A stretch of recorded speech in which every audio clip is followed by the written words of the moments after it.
Actually ఎలక్షన్స్లో కనీసం జగన్ కన్నా 11 సీట్లు వచ్చాయి కానీ కాంగ్రెస్కి ఒకటి కూడా రాలేదు. అవునా?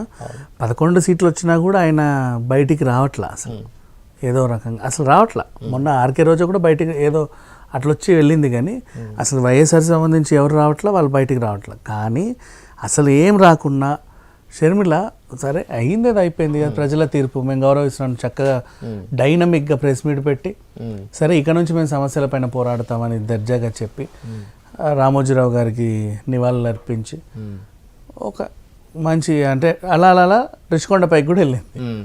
రిషికొండ దగ్గరికి వచ్చి ఆగింది. విషయం ఏంటంటే రిషికొండ ప్యాలెస్లో అక్రమాలు జరిగాయి, దీనిపై సిట్టింగ్ జడ్జితో విచారణ చేపట్టాలనేది ఆమె డిమాండ్ చేసింది. మరి ఇంత అంటే చాలామంది అనుకుంటున్నారు ఎలక్షన్ల ముందంటే ఏదో ఓడించాలనుకున్నావు సరిపోయింది, కానీ పగ చల్లారట్లేదు, ఎందుకు పగపడుతున్నావు? ఇప్పుడు వాళ్ళు కదా చూసుకునేది, ఉంది అధికార పార్టీ ఉంది అండ్ చంద్రబాబు నాయుడు ఉన్నాడు ఆల్రెడీ. అక్కడ ఎమ్మెల్యే టీడీపీ ఎమ్మెల్యే అంతకుముందు అసలు బయటికి రానిలా, ఫోటోలు ఎవరిని లోపల రానిలా. ఆ ఎమ్మెల్యే భీమిలి నియోజకవర్గం చెందిన ఎమ్మెల్యే కాబట్టి ఆయన ఆనందం తట్టుకోలేక వెళ్ళాడు పైకి, నాదే నియోజకవర్గం నేను ఎందుకు రావద్దు అని వెళ్ళి ఆ ఫోటోలన్నీ జనాలకు చూపించారు. చూపిస్తే అక్కడ ఏం జరిగింది, అన్నీ అసలు ఇంత ఐటమ్ నుంచి ఎక్కడెక్కడ వరకు మొలలు కొట్టే దగ్గర నుంచి తాళ్లు కట్టే వరకు అన్నీ ఒక వింత సంథింగ్. ఇవి ఎక్కడ చూడనివి, అంటే ఇంతకుముందు ఎప్పుడు ఎవరు కొననివి, ఆన్లైన్లో కూడా ఉంటాయా లేవా అనుకునేటువంటి ఒక వింత వింత వస్తువులు. అంటే ఒకటి విజయ్ గారు, ఇప్పుడు నిజంగా కమౌట్ వచ్చేసి 15 లక్షలు, బాతింగ్ టబ్ వచ్చేసి 36 లక్షలు, నిజంగా వాస్తవేనా దాన్ని హైప్ చేసి లేదు. వీటి రేట్లు ఎట్లా తెలుస్తాయంటే ఏదైనా సరే వాట్ ఎవర్ ఏ వస్తువు అయినా ఇప్పుడు గూగుల్ ఒకటి వచ్చింది కదా, గూగుల్ లెన్స్ లో వేసి దాని ఫోటో తీయాలి. ఇప్పుడు మన చెప్పులైనా వాచ్ అయినా ఏదైనా తీస్తే వెంటనే దానికి సంబంధించినవన్నీ వస్తాయి. ఫస్ట్ కాపీ 7,000 8,000 ఉంటే అదో చూపిస్తుంది, ఒరిజినల్ 70 లక్షలు 80 లక్షలు ఉంటే అది కూడా చూపిస్తుంది. సో ఆ రేట్లన్నీ యాజ్ ఇట్ ఈస్గా ఉంటాయి, వచ్చేస్తుంది వెంటనే. ఇవాళ రేపు పెద్ద ఏఐ టెక్నాలజీ డెవలప్ అయిన తర్వాత మనం అవన్నీ పట్టించుకోవాల్సిన అవసరం లేదు, తొందరగా వచ్చేస్తున్నాయి గూగుల్ లెన్స్. నో ఇప్పుడు టైల్ ఉంది ఫర్ ఎగ్జాంపుల్, అలా కూడా ఒక చిన్న ఫ్లవర్ వాజ్ ఉంది, అలా కొట్టారు వెంటనే వచ్చేస్తుంది ఈజీగా. That's all.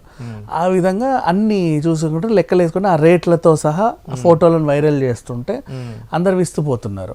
అండ్ అది ఎలా ఉందంటే వీళ్ళు ఏం చెప్తున్నారు, అది పర్యాటకుల కోసం అని ఫస్ట్, లేదు మన అధికారులు ఎవరన్నా వస్తే, ప్రభుత్వ అధికారులు వస్తే గెస్ట్ హౌస్లో ఉపయోగపడుతుంది నెక్స్ట్, విచిత్ర ఆన్సర్లన్నీ చెప్పారు. ఇంకోటి ఆల్రెడీ అక్కడ ఉన్నటువంటి కాటేజీని కొలగొట్టి ఇవి కట్టారు అనేది ఆ డీటెయిల్స్ చెప్పండి. అక్కడికే వస్తున్నా. అయితే పర్యాటక శాఖకి ఇవి ఉన్నాయి కదా, మన లహరి రిసార్ట్స్ లాగా మనకి వీళ్ళకి ఏదో ఉంటుంది గవర్నమెంట్కి సంబంధించింది, హరిత రిసార్ట్స్, గవర్నమెంట్కి సంబంధించి హరిత రిసార్ట్స్ ఉంటాయి. దాని పరిధిలో అక్కడక్కడ కట్టడాలు ఉన్నాయి.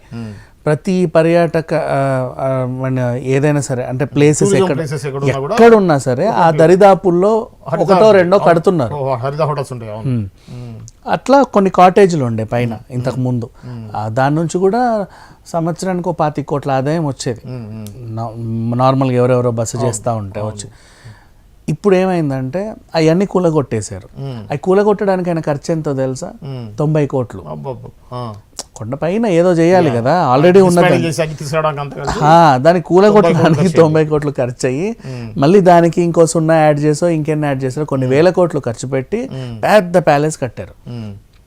అండ్ దాంట్లో చూసి అసలు ఆ వరండా పెద్దది, ఎక్కడ ఏం చూసినా కట్టడం, బాత్రూమ్ ఒక వింత, కిచెన్ ఒక వింత, డైనింగ్ టేబుల్ ఒక వింత, సీలింగ్ ఒక వింత, టైల్స్ ఒక వింత, మెట్లు ఒక వింత, ఈ రకంగా. అండ్ మళ్ళీ రెడ్ శాండల్వుడ్ వాడి కూడా కొన్ని అక్కడక్కడ ఆ కబోర్డ్లు అవి ఇవన్నీ తీసారు. ఇప్పుడు మామూలుగా టీక్ వుడ్డే మనకి చాలా ఇది, ఇంకా చందనం లాంటి చెక్కలంటే ఇంకా ఉంటుంది, రోస్ వుడ్, చాలా ఖరీదైనటువంటి చెక్కతో లోపల అవి చేయించుకున్నారు ఇంటీరియర్స్.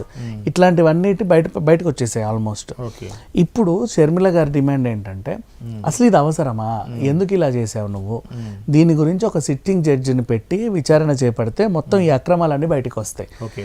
సరే పర్యాటకుల కోసమే కట్టామనుకో, అంత కాస్ట్ ఎందుకు, అంత అవసరమే ఉంది. ఇప్పటి వరకు కొన్ని 1000 ఏళ్ళు ఉండాల్సిన కట్టడాలు కూడా మరి ఇంత ఇదిగా లేవు, అంత రిచ్గా లేవు, అంత అవసరం కూడా లేదు. బేసిక్గా ప్రజాధనాన్ని దుర్వినియోగం చేశారు మీరు. అంటే 5 రూపాయలతో కట్టించేదాన్ని నువ్వు 5 కోట్లకు కట్టించావు, అంటే అంత వేరియేషన్ ఉంది. ఆ రకంగా చూసుకుంటే షర్మిల గారు డిమాండ్ చేస్తున్నారు. మరి సరే షర్మిల ఎందుకు జగన్ ఇంకా వదలట్లేదు, పీడించుకు తింటుంది అనే దానికి ఆన్సర్ ఏంటంటే ఆమెకి ఈయన అంటే కనీసం ఈయన టైట్ చేస్తే అమ్మ చెల్లిలరా నీకు ఇవ్వాల్సింది నీకు ఇస్తా, దయచేసి నా మీద పడకు అని నేను అనాలి. బికాజ్ మరి ఇంకా అంతకు మించి వేరే దారి లేదు. ఆ పిల్లకి రావాల్సినవి ఉన్నాయి. దాన్నేమో లాస్ట్ టైం ఏమో అప్పుగా పుట్టింటి వాళ్ళు ఇవ్వాల్సిందే అప్పుగా పెట్టాడు ఎలక్షన్ అఫిడవిట్లో. ఆ తర్వాత ఏమో ఆవిడ కూడా పోరాడుతూనే ఉంది కానీ రూపాయి ఇవ్వట్ల. ఆమెకు చెందాల్సి సాక్షిలో వాటా ఉంది, ప్రతి బిజినెస్లోనూ వాటాలు ఉన్నాయి.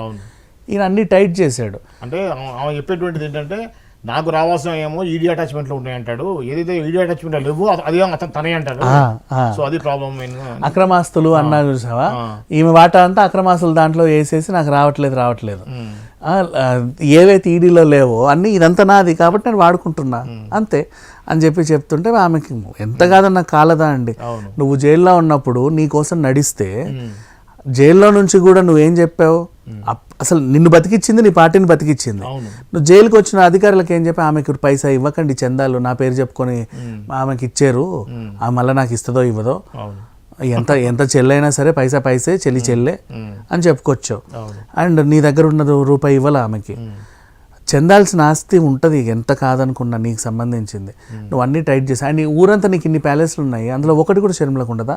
ఈమె లోటస్ పాండ్ కూడా నీ పేరు మీద చచ్చింది. ఆమె ఉంటుంది జస్ట్ అంతే, జస్ట్ ఉంటుంది అంతే అలా క్యాజువల్గా.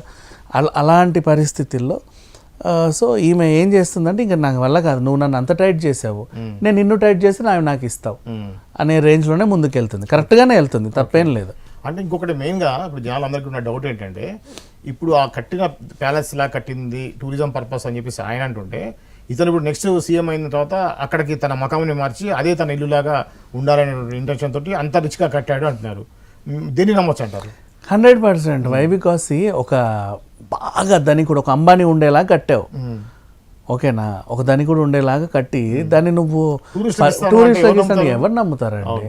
టూరిస్ట్ వచ్చి 1 day 2 days ఉండేవాడికి అంత రిచ్ ఎందుకు? వాడికి అవసరం లేదు, నువ్వు దాన్ని క్లీన్ చేయడానికే నీకు మళ్ళీ ₹1,00,00,000 ఖర్చు అవుతాయి.